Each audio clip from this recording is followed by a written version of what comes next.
নমস্কার, we learn investing YouTube চ্যানেলে আপনাদের সবাইকে স্বাগত। আজ 22শে সেপ্টেম্বর 2025 সোমবার। আর ভারতীয় শেয়ার বাজারের জন্য বেশ একটা যাকে বলে অস্থির দিন গেল আজ, তাই না? একদম। দিনের শেষে দেখলাম সেন্সেক্স আর নিফটি দুটোই কিন্তু বেশ খানিকটা নিচে নেমেছে। হ্যাঁ, সেন্সেক্স প্রায় 466 পয়েন্ট নিচে 82,159.97, আর নিফটি 50 প্রায় 125 পয়েন্ট নেমে 25,202.35 এ বন্ধ হলো। পরপর দুদিন বাজার পড়ল। একটা চিন্তার ব্যাপার তো বটেই। অবশ্যই একটা স্পষ্ট চাপের ইঙ্গিত এটা। আর এর পেছনের কারণটাও তো বেশ অপ্রত্যাশিত, আমেরিকা থেকে আসা উইকেন্ডের খবরটা। হ্যাঁ, ঠিক তাই। আমেরিকার ওই H1B ভিসা সংক্রান্ত নতুন নীতি ঘোষণা। চলুন উই লার্ন ইনভেস্টিং এর আজকের এই বিশেষ আলোচনায় আমরা একটু গভীরে গিয়ে দেখি ঠিক কি ঘটল, কেন ঘটল, আর এর তাৎপর্য কি হতে পারে। আমাদের সাথে থাকুন। নিশ্চয়ই। তাহলে আজকের বাজারের এই যে পতন, এর কেন্দ্রে তো নিঃসন্দেহে আমেরিকার ওই H1B ভিসার আবেদন ফি এক ধাক্কায় $1 লাখ করার সিদ্ধান্তটা, তাই তো? একদম।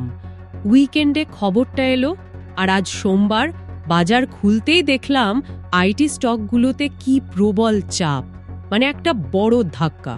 হ্যাঁ, নিফটি আইটি ইন্ডেক্স প্রায় 3%, 2.95% পড়েছে দেখলাম। ঠিক তাই। টেক মাহিন্দ্রা তো প্রায় 3% নিচে, টিসিএস প্রায় 2.96%, ইনফোসিস 2.55%, উইপ্রো 2.11%। সব বড় আইটি শেয়ারেই ভারী বিক্রির চাপ। আর মিড ক্যাপ আইটিগুলোর কি অবস্থা? সেগুলোর অবস্থা তো আরও খারাপ। এমফ্যাসিস প্রায় 4.7% নিচে, কোফোজ প্রায় 4.46%। আসলে এই ঘোষণাটা সরাসরি ভারতীয় আইটি সার্ভিস কোম্পানিগুলোর বিজনেস মডেলের একেবারে গোড়ায় আঘাত করেছে। কিন্তু কেন? শুধু ফি বৃদ্ধি এর জন্য এতটা পতন? এর ভেতরের কারণটা কি? দেখুন, বিষয়টা শুধু খরচ বৃদ্ধি নয়, এটা আসলে ওদের প্রফিটেবিলিটি আর ভবিষ্যতের স্ট্র্যাটেজির ওপর একটা বড় প্রশ্ন তুলে দিয়েছে। আচ্ছা। এই ভিসা ফি এতটা বেড়ে যাওয়ার মানে হলো অপারেশনাল এক্সপেন্ডিচার বা পরিচালন ব্যয় অনেকখানি বেড়ে যাওয়া। এর সরাসরি প্রভাব পড়বে অপারেটিং মার্জিনের ওপর। প্রাথমিক যে বিশ্লেষণগুলো আসছে তাতে মনে করা হচ্ছে টপ টিয়ার আইটি কোম্পানিগুলোর মার্জিন 15 থেকে 50 বেসিস পয়েন্টস পর্যন্ত কমে যেতে পারে। ধরুন 0.15% থেকে 0.50%। এটা সেক্টরের লাভের ওপর কিন্তু একটা যথেষ্ট বড় ধাক্কা। তাহলে কোম্পানিগুলোর সামনে এখন রাস্তাটা কি? এই বাড়তি খরচটা সামলাবে কি করে? কয়েকটা পথ ওদের নিতে হতে পারে।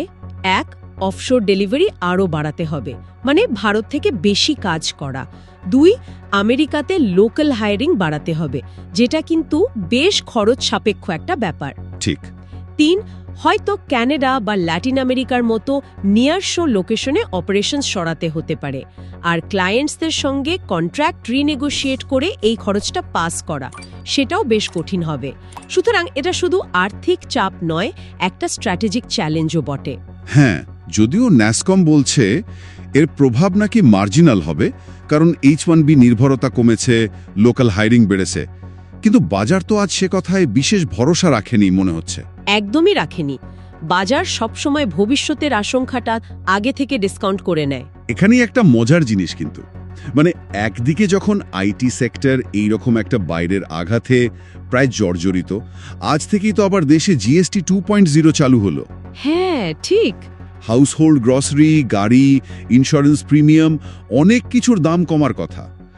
ডোমেস্টিক কনজাম্পশন বাড়ার একটা বড় সুযোগ ছিল। কিন্তু বাজারের কোনো পাত্তাই পেলাম না। পেলাম না। অটো এফএমসিজি ইন্ডেক্সগুলো তো দেখুন নেগেটিভেই বন্ধ হলো। হ্যাঁ, এটাই হচ্ছে বাজারের সাইকোলজি, বুঝলেন?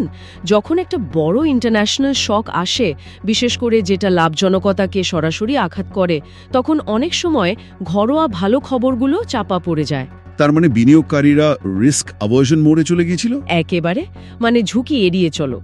H1B ভিসার প্রভাব ঠিক কতটা সুদূর প্রসারী হবে সেই অনিশ্চয়তাটা এতটাই বেশি ছিল যে GST 2.0 মতন একটা বড় কাঠামোগত সংস্কার, যার প্রশংসা দাবার সিইওর মতন অনেকেই করেছেন, সেটাও বাজারকে ভরসা দিতে পারল না।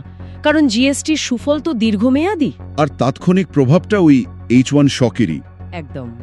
আর এই ঝুঁকির ভয়টা ইন্ডিয়া ভিক্স দেখেও বেশ বোঝা যাচ্ছে, তাই না? হ্যাঁ, ভলাটিলিটি ইন্ডেক্স আজ 6%-এর বেশি বেড়ে প্রায় 10.57 ছুঁয়েছে। এটা তো স্পষ্ট ইঙ্গিত দিচ্ছে যে বাজারে আগামী দিনে আরও অস্থিরতা আসতে পারে। অবশ্যই ভিক্স বাড়া মানেই হলো ট্রেডার্স বা ফাটকা কারবারিরা মনে করছে আগামী দিনে বাজারে বড় ধরনের ওঠানামার সম্ভাবনা বাড়ছে, তাই তারা হেজিং বা ঝুঁকি কমানোর জন্য বেশি প্রিমিয়াম দিতেও রাজি। ইন্ট্রাডে মুভমেন্টটাও বেশ ইন্টারেস্টিং ছিল। গ্যাপ ডাউন ওপেনিং হলো, তারপর দিনের মধ্যে সেন্সেক্স একসময় প্রায় 629 পয়েন্ট নিচে চলে গিয়েছিল। হ্যাঁ, দুবার সেলিং প্রেশার দেখা গেছে, একেবারে শুরুতে খবরের তাৎক্ষণিক প্রতিক্রিয়ায় আর তারপর আফটারনুন সেশনে আরেকবার। ভলিউমও বেশ ভালো ছিল, বিশেষ করে আইটি কাউন্টারে, যেটা পতনের প্রবণতাকেই সমর্থন করছে। আপনারা শুনছেন উই লার্ন ইনভেস্টিং চ্যানেলের আজকের বাজারের বিশ্লেষণ। কিন্তু আজকের বাজারের ছবিটা কিন্তু একপেশে ছিল না। মানে একটা সম্পূর্ণ উল্টো স্রোত আমরা দেখলাম আদানি গ্রুপের শেয়ারগুলোতে। ঠিক ধরেছেন, এটাই আজকের বাজারের একটা অদ্ভুত দ্বিধাবিভক্ত বা বাইফার্কেটের চিত্র। একদিকে আইটি, ফার্মার মতো সেক্টর, যাদের ইউএস এক্সপোজার বেশি, তারা পড়ছে, আর অন্যদিকে আদানি গ্রুপের শেয়ারগুলো দারুণ র্যালি করেছে। আদানি এন্টারপ্রাইজেস তো নিফটির টপ গেইনার ছিল, আজ প্রায় 4% বেড়েছে। হ্যাঁ, আর আদানি টোটাল গ্যাস, আদানি পাওয়ার, এগুলো তো 20% আপার সার্কিটেই বন্ধ হয়েছে। ভাবা যায় এর কারণটা কি? শুক্রবার সেবির তরফ থেকে হিন্ডেনবার্গ মামলায় পাওয়া ওই ক্লিন চিটটা বাজারের মনে হলো যে একটা বড় অনিশ্চয়তা কেটে গেল। হ্যাঁ, সেটাই মূল কারণ বলে মনে হচ্ছে। সেবি ক্লিয়ারেন্স পাওয়ার পর আদানি গ্রুপের ওপর থেকে একটা বড় রেগুলেটরি ওভারহ্যাং বা নিয়ন্ত্রক সংস্থার তদন্তজনিত যে অনিশ্চয়তা, সেটা দূর হয়েছে। আচ্ছা, তাই আজ যখন H1B ভিসার কারণে বাজারে একটা নতুন অনিশ্চয়তা তৈরি হলো, বিনিয়োগকারীরা যেন সেই ঝুঁকি থেকে টাকা সরিয়ে আদানি গ্রুপের শেয়ারে আনলো, যেখানে একটা বড় ঝুঁকি এইমাত্র কেটেছে। এটা কি ফ্লাইট টু রিলেটিভ সার্টেনি কি বলা যায়? মানে তুলনামূলকভাবে নিশ্চিত আশ্রয়ের দিকে যাওয়া? একদম ঠিক এই শব্দটাই ব্যবহার করা যায়। গত দুদিনে আদানি গ্রুপের মার্কেট ক্যাপ প্রায় 1.7 লক্ষ কোটি টাকা বেড়েছে। এটা এই সেন্টিমেন্টকেই তুলে ধরছে।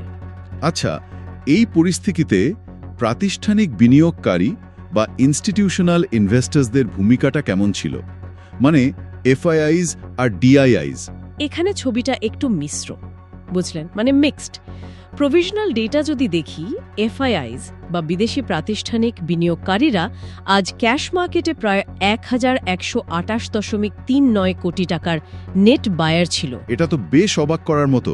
বাজার পড়ছে অথচ এফআইআইস কিনছে। হ্যাঁ, শুনে অবাক লাগতেই পারে, কিন্তু যদি আমরা ডেরিভেটিভস মার্কেটের দিকে তাকাই, বিশেষ করে ইন্ডেক্স ফিউচার্সে, সেখানে তারা প্রায় 612.9 কোটি টাকার নেট সেলিং করেছে। ও, তার মানে ক্যাশে কিনছে কিন্তু ফিউচার্সে বিক্রি করছে। এর অর্থ কি দাঁড়ায়?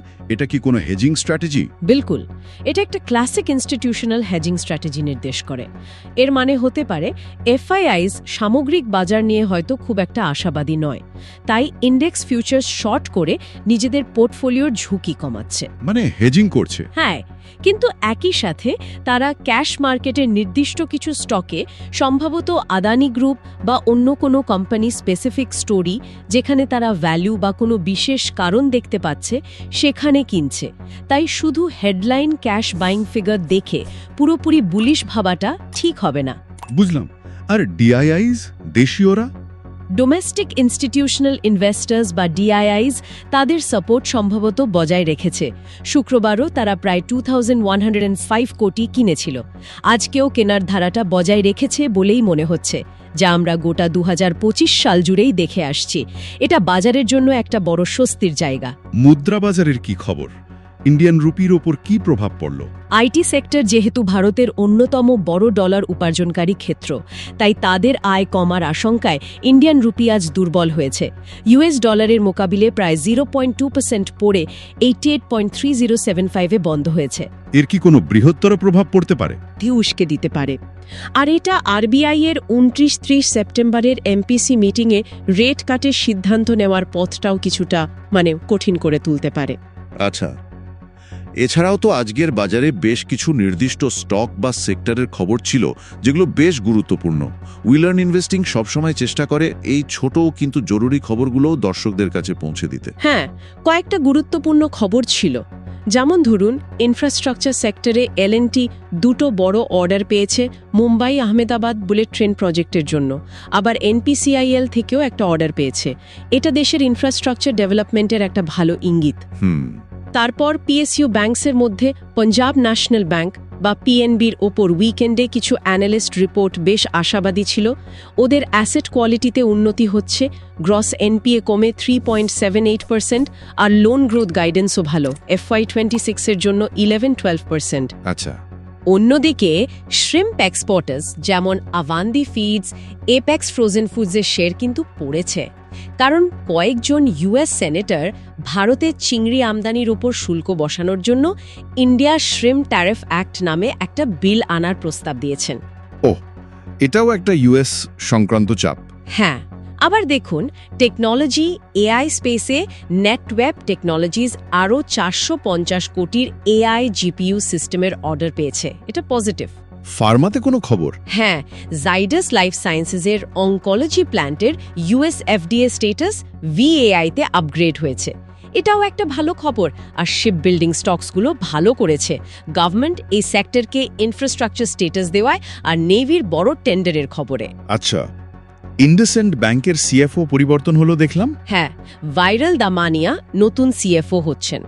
আর ফোনপে রেজাল্ট আর IPO প্রস্তুতির খবরও ছিল। FY25-এ ভালো ফল করেছে। রেভিনিউ 7,115 কোটি, অ্যাডজাস্ট PAT 630 কোটি। তাহলে আজকের দিনের মূল বিষয়গুলো যদি উইলার্ন ইনভেস্টিং এর দর্শকদের জন্য একটু গুছিয়ে বলি। আমেরিকার H1B ভিসা ফি বাড়ানোর খবরে IT সেক্টরে বড়সড় পতন, যা সূচককে নিচে টেনে নামিয়েছে। ঠিক, কিন্তু তার একেবারে বিপরীতে সেবি ক্লিয়ারেন্স পাওয়ার পর আদানি গ্রুপ স্টকগুলির একটা অসাধারণ র্যালি দেখলাম আমরা। একটা যেন মার্কেট উইদিন আ মার্কেট পরিস্থিতি তৈরি হয়েছিল আজ। আর GST 2.0-র মতো একটা বড় ঘরোয়া ভালো খবর বাজারের এই নেতিবাচক সেন্টিমেন্টকে কিন্তু কাটাতে পারল না। একদমই পারল না। FIIsদের ক্যাশ বাইং দেখা গেলেও ডেরিভেটিভসের সেলিং ছিল, যা হেজিং বা ঝুঁকি কমানোর দিকেই ইঙ্গিত করছে। তবে DII সাপোর্ট জুগিয়েছে। ইন্ডিয়া ভিক্স বেড়েছে, রুপি দুর্বল হয়েছে, আর বিশ্বজুড়ে অনিশ্চয়তার কারণে গোল্ড নতুন রেকর্ড উচ্চতায় পৌঁছেছে 3,719.65 পার আউন্স। ব্রডার মার্কেটেও প্রফিট বুকিং হয়েছে, মিড ক্যাপ আর স্মল ক্যাপ ইন্ডেক্সও পড়েছে। হ্যাঁ, নিফটি মিড ক্যাপ 100 প্রায় 0.67% আর নিফটি স্মল ক্যাপ 100 প্রায় 1.17% নিচে। মুদ্রা কথা, একটা বড় ইন্টারন্যাশনাল খবর আজ ডোমেস্টিক কারণগুলোকে পুরোপুরি ছাপিয়ে গেছে। উইলার্ন ইনভেস্টিং এর মাধ্যমে আমরা সবসময় চেষ্টা করি এই জটিল বিষয়গুলো সহজভাবে আপনাদের সামনে তুলে ধরতে। এবার যদি একটু সামনের দিকে তাকাই, তাহলে কি দেখতে হবে? মানে টেকনিক্যাল লেভেলগুলো কি বলছে? হ্যাঁ, সেটা খুব জরুরি। টেকনিক্যাল অ্যানালিস্টরা বলছেন নিফটি 50-র জন্য 25,050 থেকে 25,200 এই জোনটা একটা খুব গুরুত্বপূর্ণ সাপোর্ট জোন। এর নিচে যদি চলে যায় তাহলে কিন্তু 24,800 পর্যন্ত পতন হতে পারে। আর উপরের দিকে রেজিস্ট্যান্স কোথায়? উপরের দিকে 25,450 থেকে 25,500 একটা বড় বাধা বা রেজিস্ট্যান্স লেভেল। যদি এটা পেরোতে পারে তাহলে 25,750 বা হয়তো 26,000-এর দিকেও যাত্রা শুরু হতে পারে। তাহলে এরকম একটা অস্থির পরিস্থিতিতে বিনিয়োগকারীদের এখন কি কৌশল নেওয়া উচিত? উইলার্ন ইনভেস্টিং এর দর্শকদের জন্য আপনার কি পরামর্শ থাকবে? দেখুন, এই ভোলেটাইল পরিবেশে হেজিং একটা ভালো উপায় হতে পারে। যেমন ধরুন, নিফটি পুট অপশনস কিনে ডাউনসাইড রিস্ক কমানো।